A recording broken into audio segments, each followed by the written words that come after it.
Ya le damos la palabra entonces. ¿Qué tal? Buen día. Un gusto, soy el doctor Martínez Chaver Nicolás, residente de segundo año de servicio de cirugía. Y bueno, el día de la fecha vamos a comentar acá en el Ateneo Federal un caso de un incidentaloma pancreático en una paciente pediátrica, a cargo también del director del doctor Stati. Y bueno, el paciente fue operado por el equipo de cirugía, tanto del equipo de cirugía general, el doctor Canepa, como el equipo de cirugía pediátrica, el doctor Diego Abrego y el doctor Sergio Poliotti. ¿Estamos? Perfecto. ¿Esto cómo se prende? Estamos organizando el tema acá de la pantalla. Es que no, es él, que no es esto. Es que no se ve él, es una. A ver. No me rompas, no se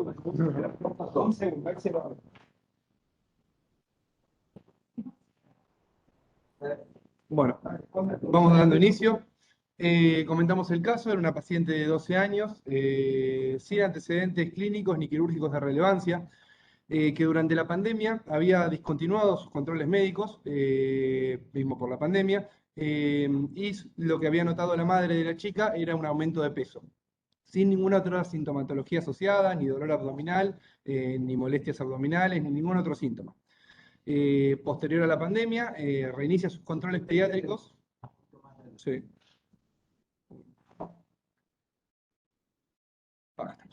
Reinicia sus controles pediátricos de rutina posterior a la pandemia. Y bueno, por este aumento de peso, su pediatra de cabecera se le solicita un laboratorio, el cual no tiene mayores hallazgos, y una ecografía de abdomen completa para descartar hígado graso, litiasis vesicular o alguna otra comorbilidad asociada al aumento de peso que había tenido la niña.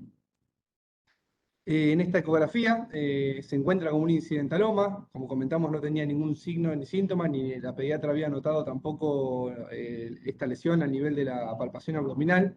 Encuentran una masa sólida de 8 por 6,5 centímetros. A nivel de lo que era cuerpo y cola de páncreas, impresionaba que tenía escasa vascularización en el Doppler, que bueno, la podemos evidenciar acá, esta imagen de la ecografía que recabamos, que fue fuera de la institución, pero bueno, se puede evidenciar esta lesión de bordes netos. En este contexto, con una paciente de 13 años, con esta lesión, con un laboratorio normal, sin ninguna sintomatología asociada, planteamos, bueno, qué estudio, cómo continuarían ustedes el estudio de la paciente, si con una tomografía con contraste endovenoso, si con una resonancia magnética, tanto de páncreas como de abdomen, con un PET o con una econdoscopía. Doctor Pierini, ¿usted qué opina de cómo usted seguiría el estudio? Sí, aparentemente está focalizado en el abdomen.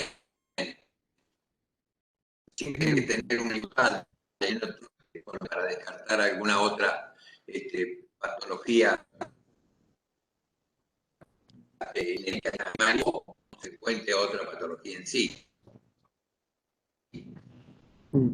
Perfecto. Por eso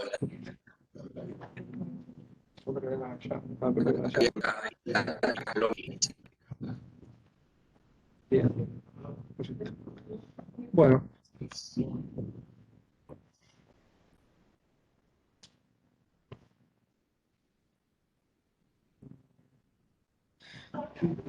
Está hablando allá por razón.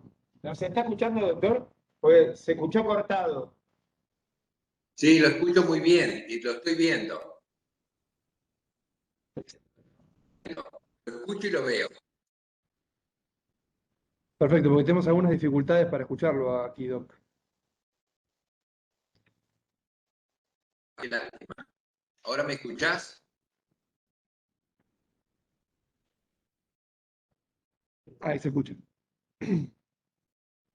Por ahí, doctor, corte la cámara de ustedes, porque me parece que tienen un problema de señal.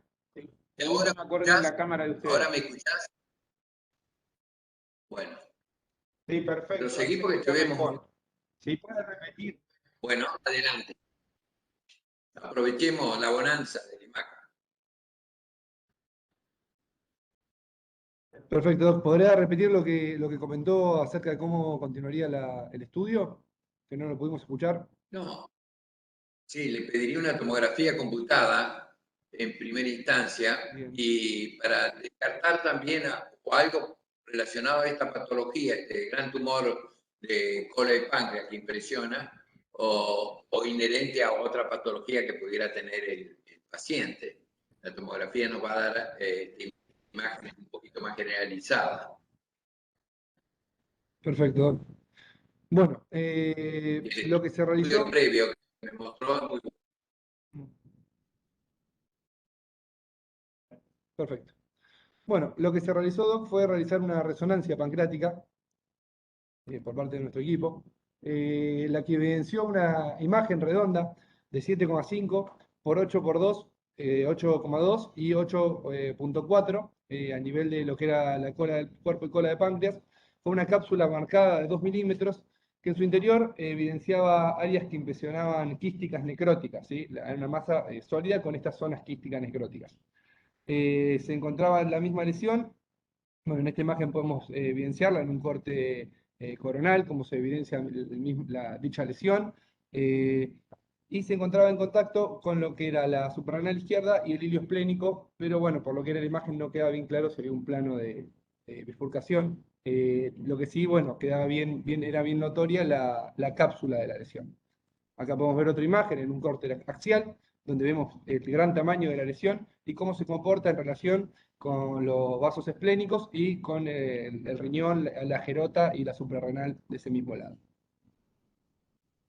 Acá tenemos otra imagen en distinta secuencia, donde podemos evidenciar los mismos hallazgos, esta lesión, que tenemos en su interior, todas estas zonas que se ven de una coloración más oscura, compatibles con áreas quístico-necróticas.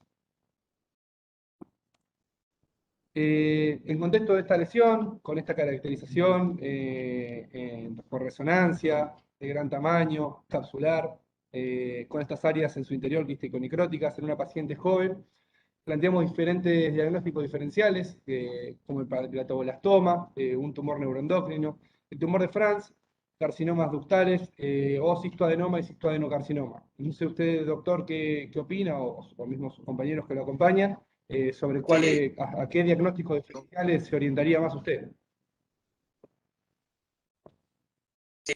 los diferenciales que se mencionan, todos en algún momento pueden tener características similares en sus comienzos. Acá lo que llama la atención es que realmente un círculo en su imagen real, muy, muy estricto a la visión. De todos, por la edad, yo me inclinaría por un tumor de Fran, pero de ninguna manera descartaría un neuroendocrino y un pancreatoblastoma. Perfecto, perfecto. Bueno, en este contexto, con estos posibles diagnósticos diferenciales, sin aún un diagnóstico claro, lo que nosotros planteamos es si se tomaría alguna otra conducta, en este momento la paciente se presentó en ateneo de servicio, para definir la conducta, si se tomaría realizaría algún otro estudio, como por ejemplo un PET, si se optaría por una resolución quirúrgica, sea una esplenopancreatectomía o sea una pancreatectomía distal con conservación de vaso, o optar por tomar una biopsia, sea por vía percutánea o por vía econdoscópica. Ustedes desde... Le pregunto, también hay que saber Sí, imágenes quísticas que son de origen parasitario. También es importante sí. tenerlo presente. Ustedes en la zona ven mucho.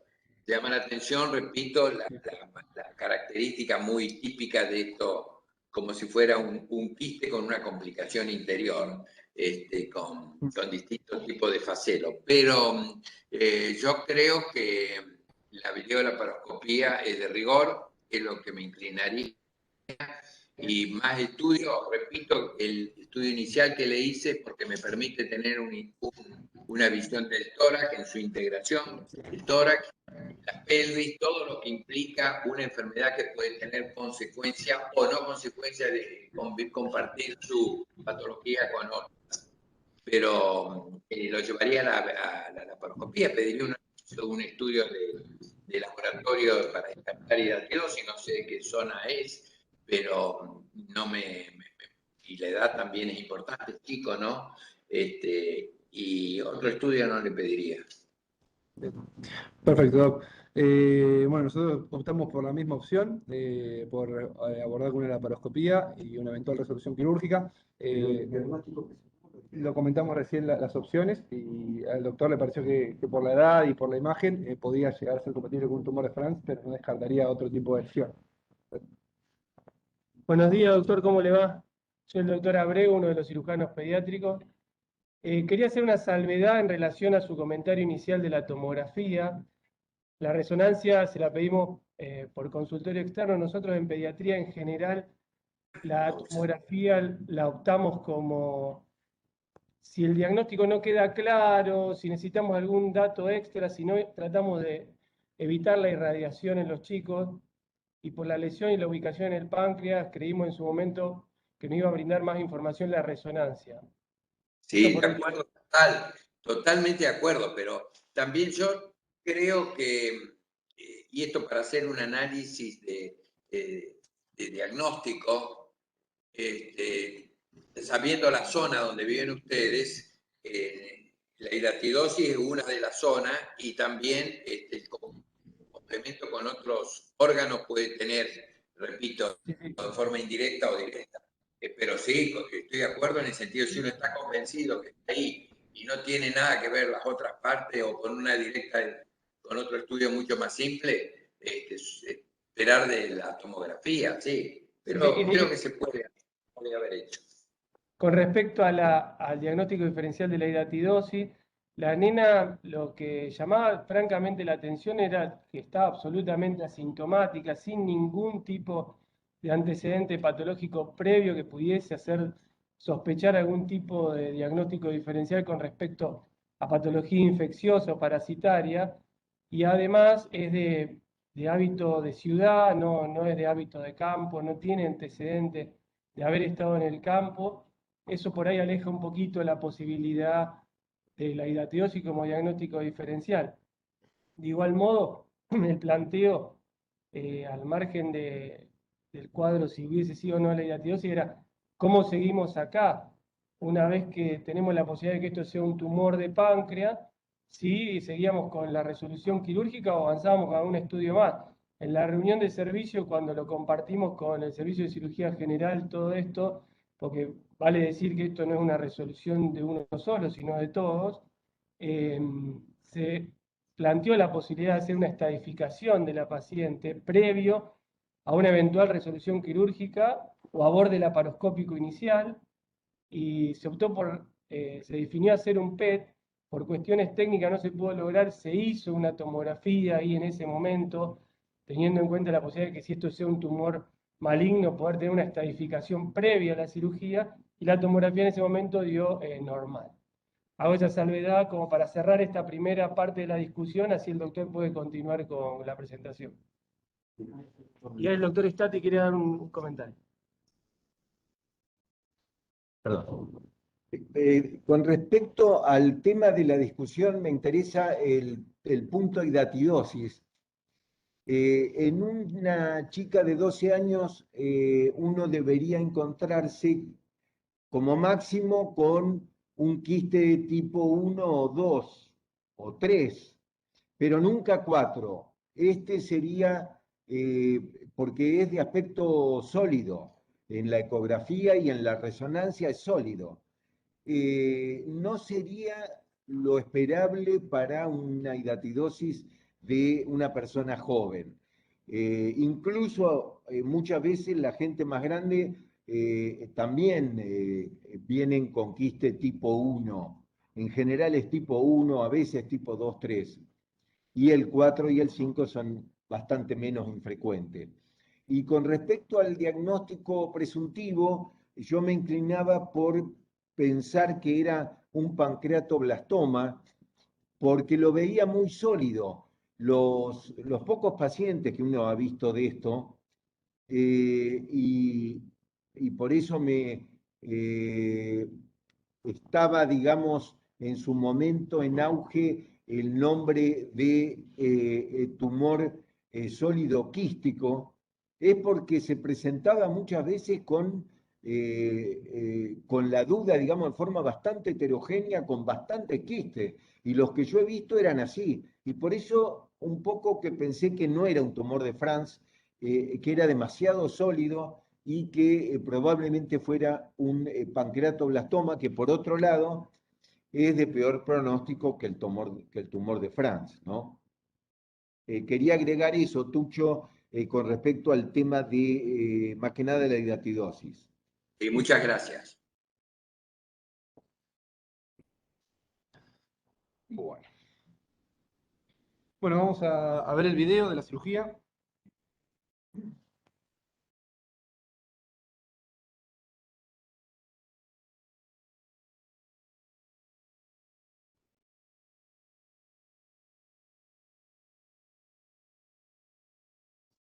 Produce solo.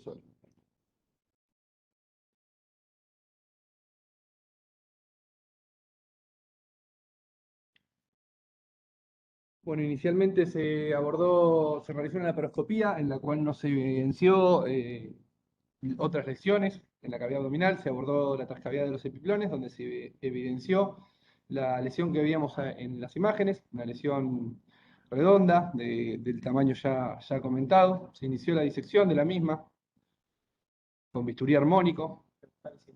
¿Pueden ver, doctor Pierini, correctamente el video? Sí, muy bien, muy bien. Bueno, genial, doctor. ¿Cirujano? ¿Cómo, doc? ¿Quién es el cirujano? ¿Quién es el equipo quirúrgico? Operaron el doctor Diego Abrego, el doctor Sergio Pugliotto y de parte del Servicio de Cirugía General, el doctor Canepa. Bárbaro, muy bien, gracias. Una vez liberada la lesión, se abordó la vena la vena esplénica y se elevó con un Bessel loop el páncreas. Posteriormente, una vez reparado el páncreas con este Bessel loop, que logramos ver acá, se seccionó el páncreas con sutura mecánica.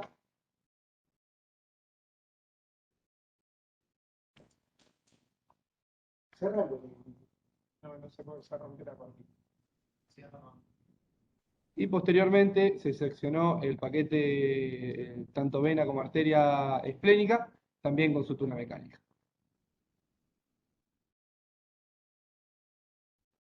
Se preservaron las suprarrenales, que no hizo falta resecar, y en el acto intraoperatorio había un plano de clivaje. Posteriormente se inició con la liberación del vaso.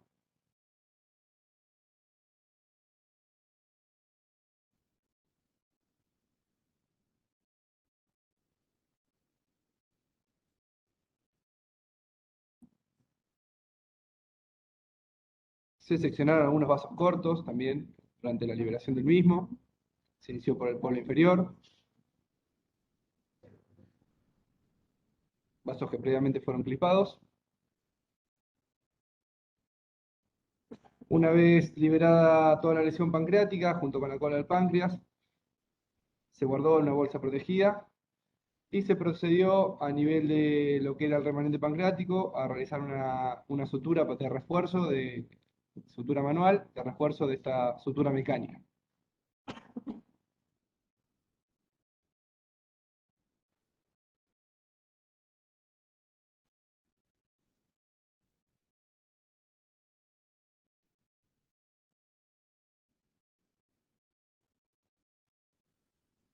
Posteriormente al refuerzo pancreático se realizó una ecolaparoscopía que evidenció el vaso que no tenía flujo, tenía muy escaso flujo, por lo que bueno, se completa la intraoperatoria la esplenectomía.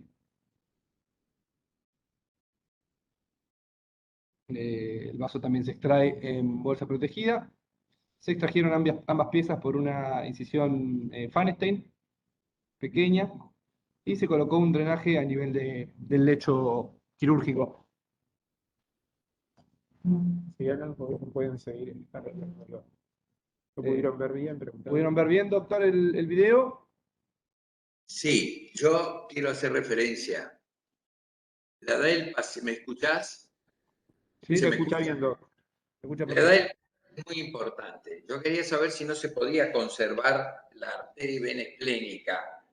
Si en momento no pensaron en conservar la vena y arteria esplénica.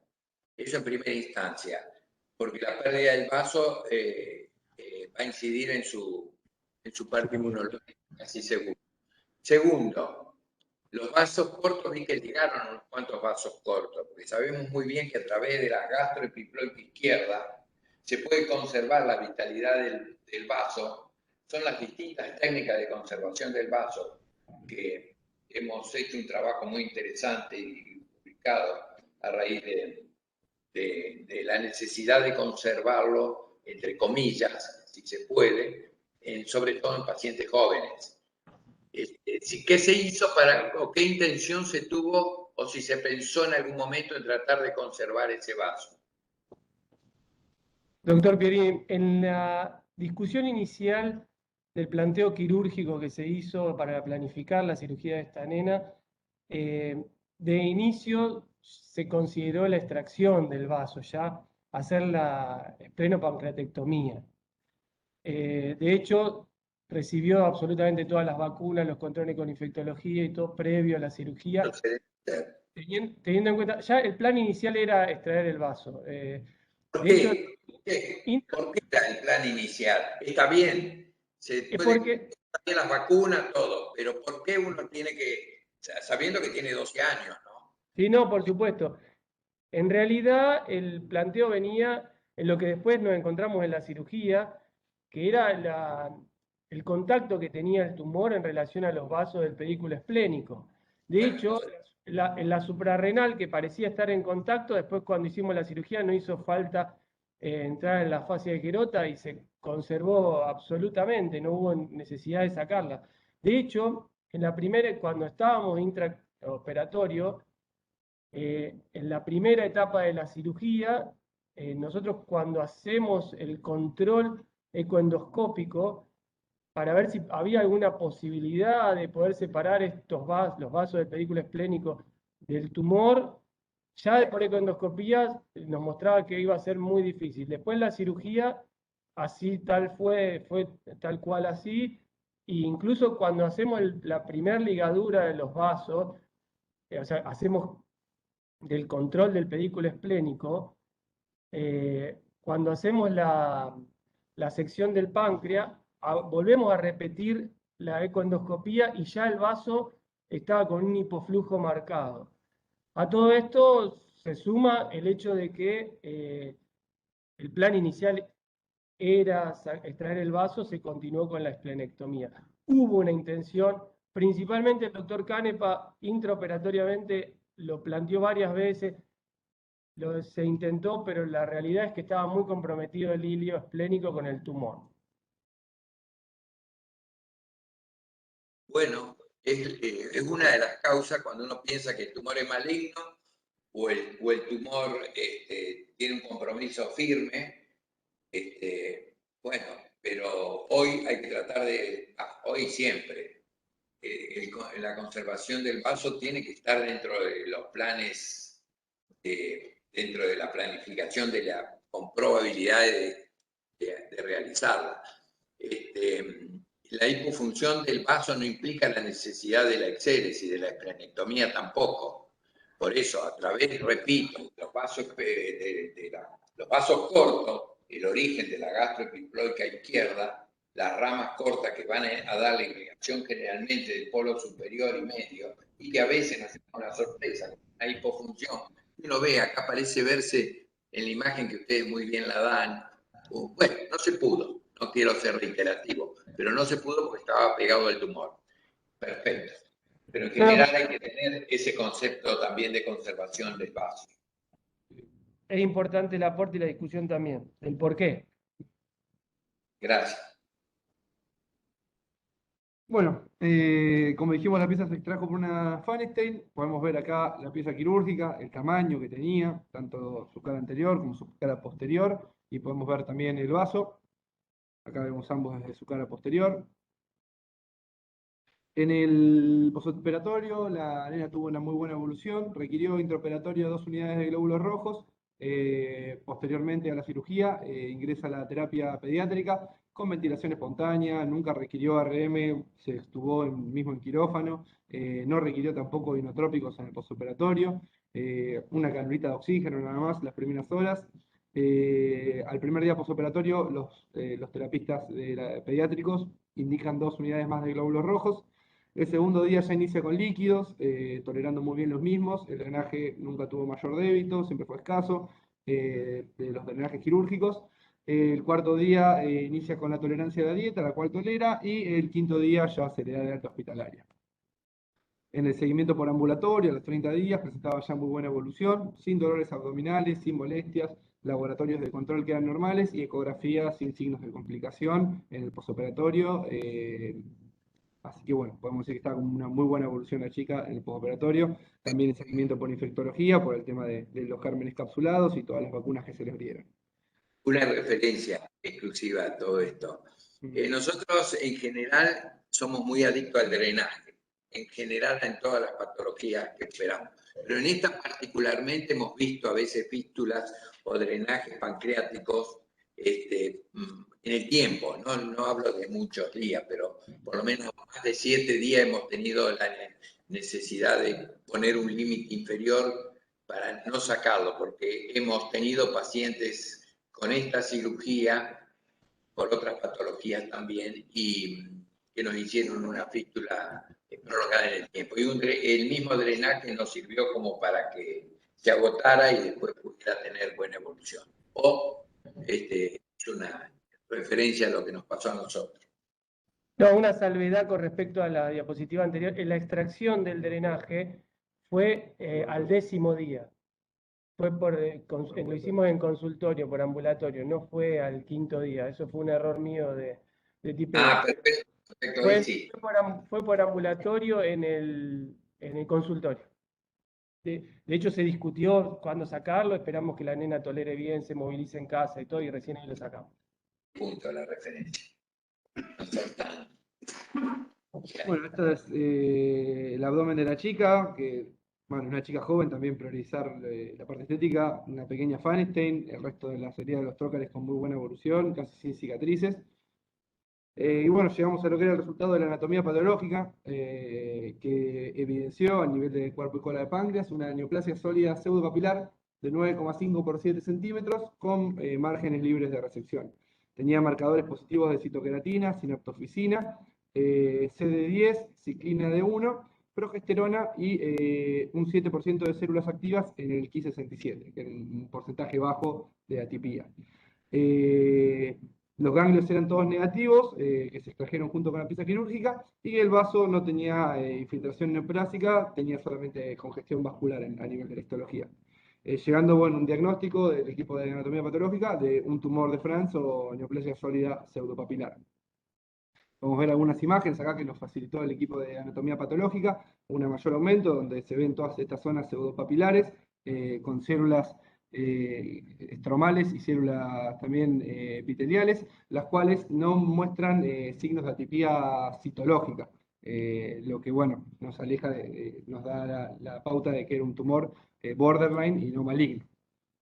Y bueno, entonces con este diagnóstico de tumor sólido pseudopapilar o tumor de France, comentamos algunas cosas de una pequeña reseña bibliográfica, no sé si...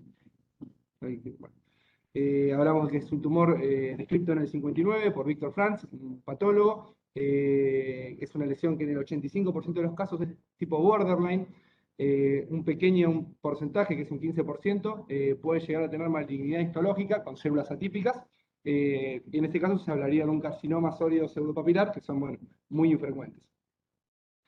Como es el caso de esta paciente, es un tumor que es más frecuente en las mujeres, 10 veces más frecuente en mujeres que en hombres, y una incidencia que ronda entre los 10 a 30 años de edad, el pico de incidencia, más o menos llegando, según la bibliografía, un pico de los 20 años. Y representa un porcentaje menor de un 3% del total de tumores pancreáticos.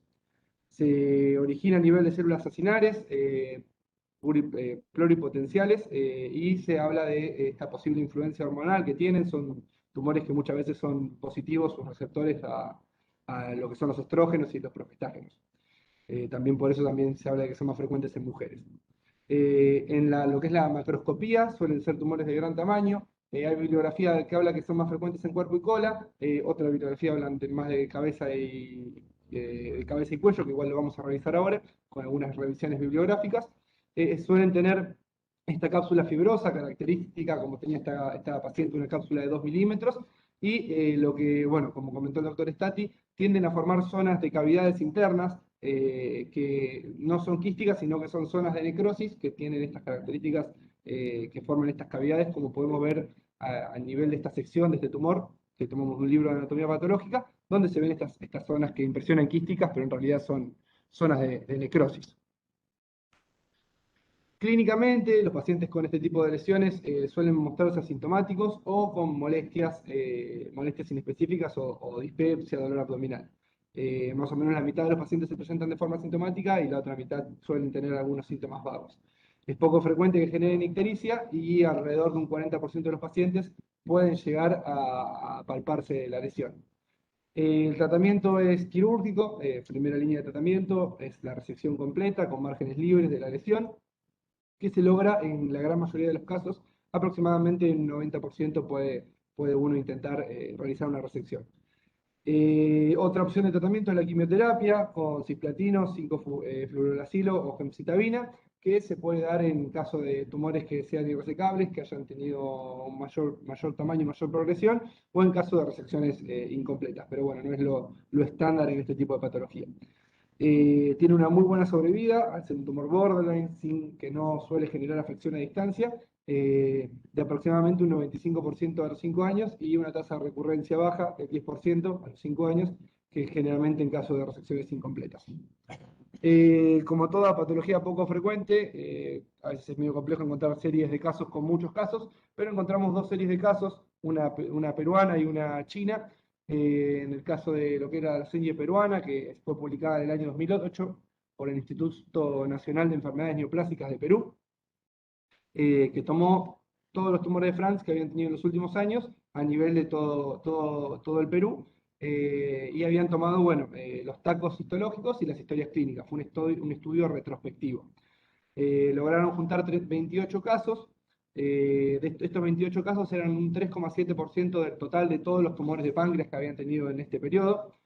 Lograron ver, bueno, como marca la bibliografía, una franca mayor cantidad de mujeres que de hombres. De estos 28 casos, 24 eran mujeres, que representaban un 85%, y solamente 4 habían sido varones, que representaban un 14%.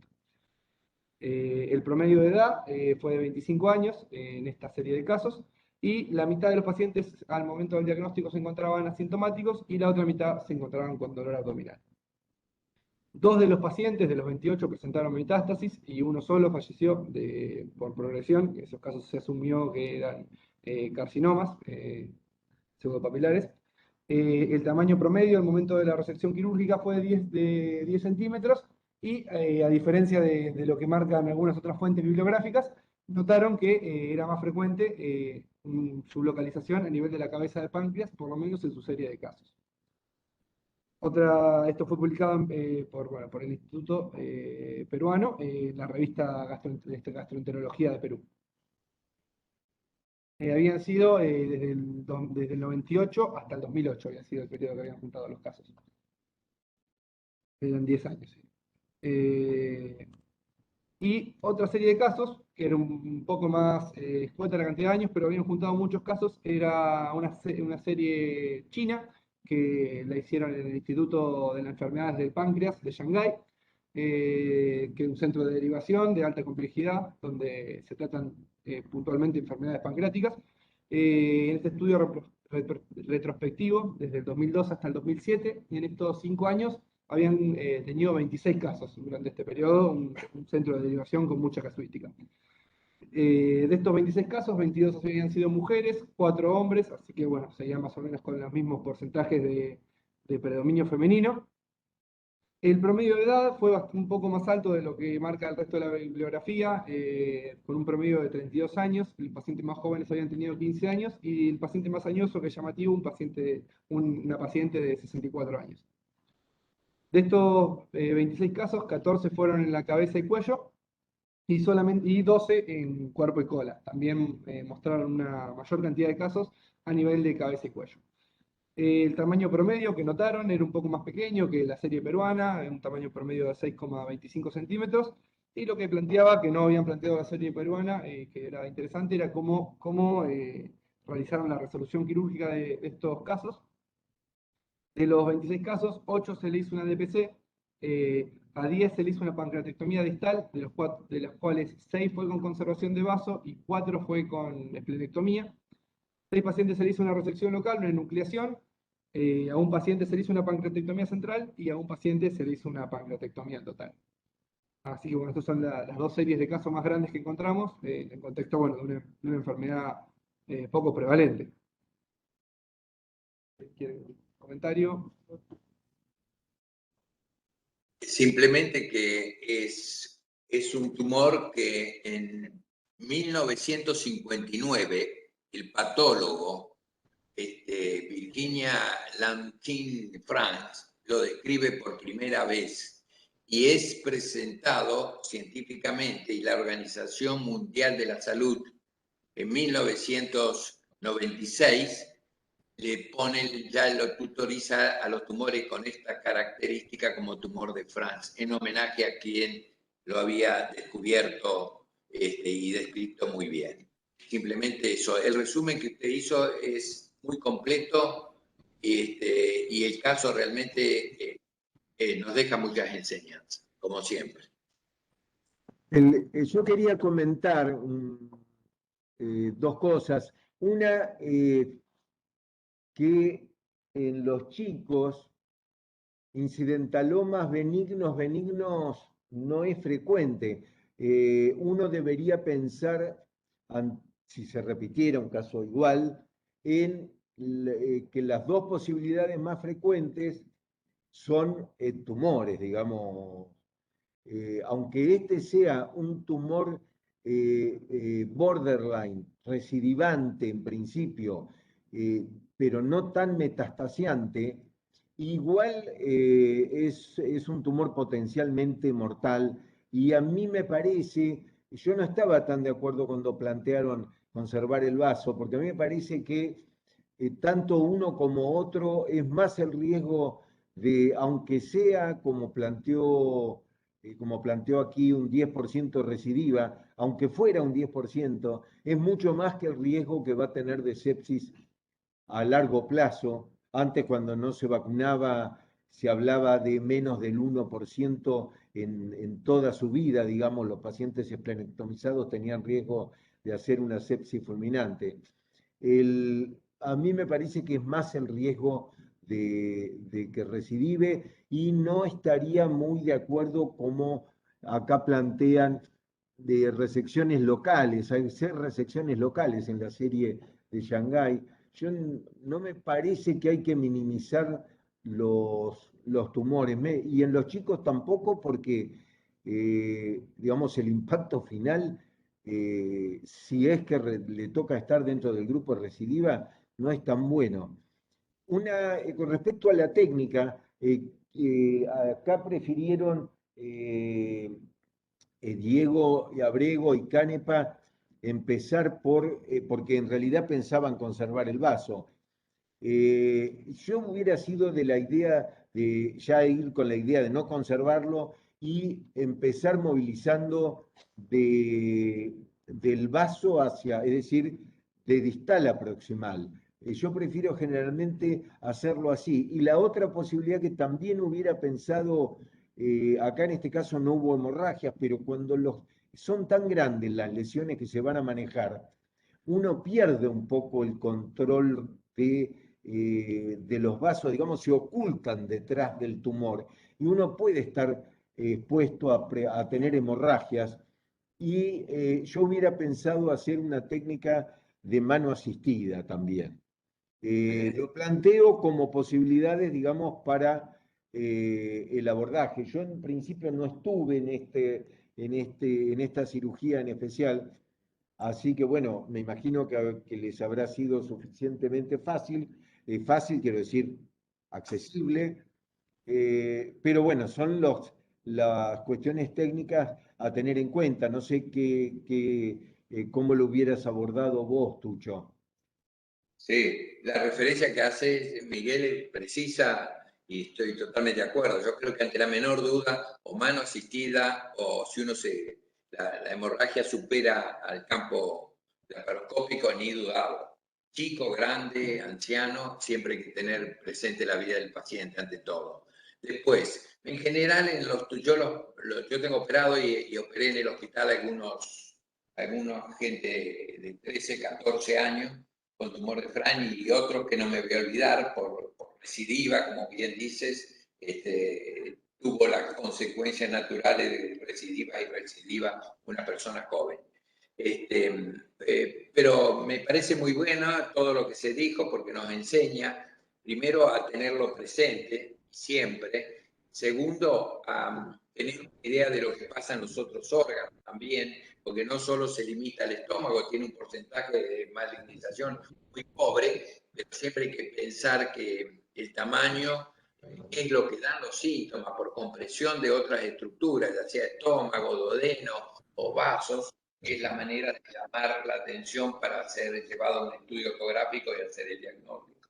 Después, la conservación del vaso siempre que se pueda, es lógica, y se deba, porque si no lo compromete no tiene ningún sentido sacarlo.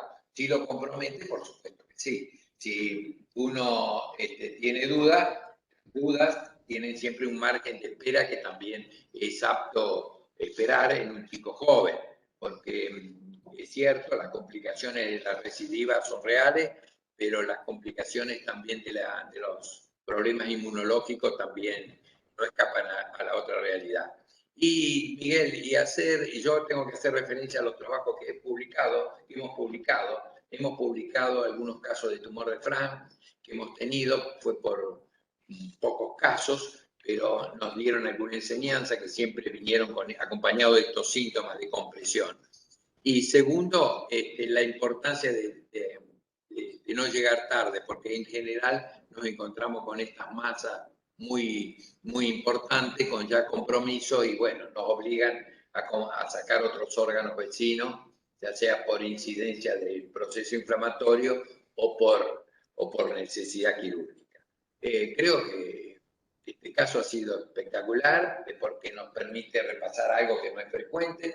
Segundo, las distintas patologías que pueden confluir. Y tercero, el manejo quirúrgico, que es lo que más uno tiene que hacer. El repaso previo a la cirugía, el tener distintas variables que se pueden dar durante la misma, acorde con lo que uno sabe manejarse. Y todas son enseñanzas que creo que todos ateneos siempre sacamos un poco o mucho más de lo que esperábamos. Bueno, doctor, le agradecemos mucho su participación. De parte del Servicio de Cirugía Pediátrica con el doctor Poliotto y con quien les habla, queríamos principalmente agradecer a ustedes de participar ahora, al doctor Nicolás Martínez por su esfuerzo en la preparación del trabajo y principalmente al poder pertenecer a una institución donde se pueden discutir y tratar este tipo de pacientes con un equipo como el de cirugía general que realmente, sin la presencia de ellos, quizá hubiese sido hasta casi imposible poder resolverlo, y el apoyo de la institución de poder contar con absoluta tecnología y soporte médico postoperatorio, médicos que no están acá, como los terapistas infantiles, el servicio de pediatría, que participó muy activamente en el tratamiento inicial de esta paciente, previo a el planteo de la extracción del vaso, el seguimiento postoperatorio y ahora el seguimiento por ambulatorio. Así que yo creo que estos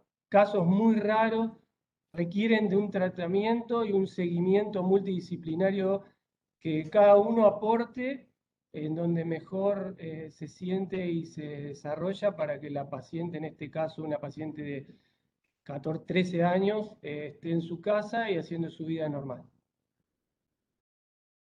Muchas gracias a todos, es muy amable y reitero, hasta el próximo mes que nos veremos. Bueno, muchas gracias, doctor Pierini, por sus aportes. Todos han sido muy enriquecedor para todos nosotros. Muchas gracias a todo el equipo de cirugía también por prestarme la posibilidad de comentar este caso tan interesante. Así que bueno, no sé si alguien tiene algún comentario más. Bueno, nos vemos el próximo mes para el próximo Ateneo Federal, doctor. Muchas gracias.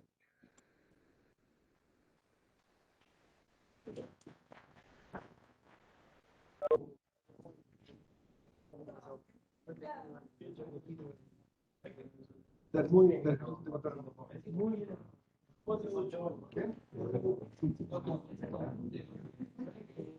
Gracias.